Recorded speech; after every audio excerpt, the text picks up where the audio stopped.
বা আশেপাশে মানুষকে বুঝাইতে থাকবো যে পরিবেশটাকে পরিষ্কার পরিচ্ছন্ন রাখা আছে। ঠিক আছে, এখন পরিষ্কার করাতে মানে সবচেয়ে ফার্স্ট যেটা আছে এটা আমরা সেগ্রিগেট করতে পারবো। ওয়েস্টটাকে সেগ্রিগেট করে আমরা শিখতে পারবো। সবাই জানো তো সেগ্রিগেট কেমনে করে?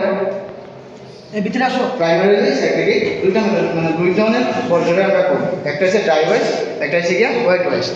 তো ড্রাই ওয়েস্ট কোনটা? যেসব ওয়েস্ট মানে পচে না বা ডিকম্পোজ হয় না, ওইসব আমরা হচ্ছে গিয়া ড্রাই ওয়েস্ট। যেমন কেউ উদাহরণ দিতে পারবে, ট্রাই করো যে যা যা পচে না,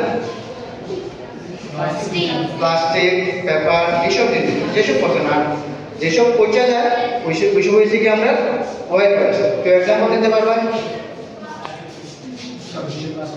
ঠিক আছে, সবজি বাজার, ভাত টাত, তোমরা সবসময় এই সময় কিছু যাত্রা পূর্ণ করতেছ, সবসময় এনশিওর করবা যে তোমরা এটা রাইট ডাস্টবিনে ফেলাইতে চাও। স্যার একটু ডেমনস্ট্রেট কোন ধরনের ওয়েস্ট ফেলাইতে থাকবো? বায়োডিগ্রেডেবল বা হোয়াইট ওয়েস্ট। ঠিক আছে, আমি এটা চার্টে আছে একটু এটা আমরা দিয়ে যাই। তো সবসময় আলাদাটাকে একবার এনশিওর করবা চারটা ঠিক আছে, যে ঠিকঠাক মানে তোমরা ফেলাইতেছো। ঠিক আছে, আর এটাতে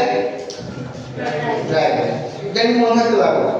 আর এটার উপরে আমরা প্রত্যেকদিন আমরা কালেকশন করে দেবো। স্যার আপনারা একটু এনশিওর করবেন যে মানে স্টুডেন্টরা এরকম একটা ব্যানার আমাদের দেওয়া যাবে। Fish, rice, fruit and vegetable peels সবসময় এটা এনশিওর করবেন। আর ড্রাই ওয়েস্টে কি আছে? Plastic and glass bottle, paper, books, textile, waste, ceramics, cassettes and CDs যা যা আছে সবসময় এনশিওর করতে লাগবো। যে সময় ওয়েস্ট জেনারেট হইতেছে সবসময় এটা মনে রাখবেন যে রাইটারে আমার ব্লু বাকেটে যাইব আর গ্রিন বাকেটে যাইব আমার হোয়াইট ওয়েস্ট। ঠিক আছে, এই সেম জিনিস বাড়িতেও তোমরা প্র্যাকটিসটা আনতে পারবে। ঠিক আছে, বাড়িতে বুঝাইবা যদি তোমরা এটা থেকে তোমরা স্বচ্ছ বাড়িয়ে, আমরা সবাই স্বচ্ছ এইসব থাকুন, কিন্তু তোমরা থেকে এটা বেশি মানে আমরা এক্সপেক্ট করতেছি। ঠিক আছে।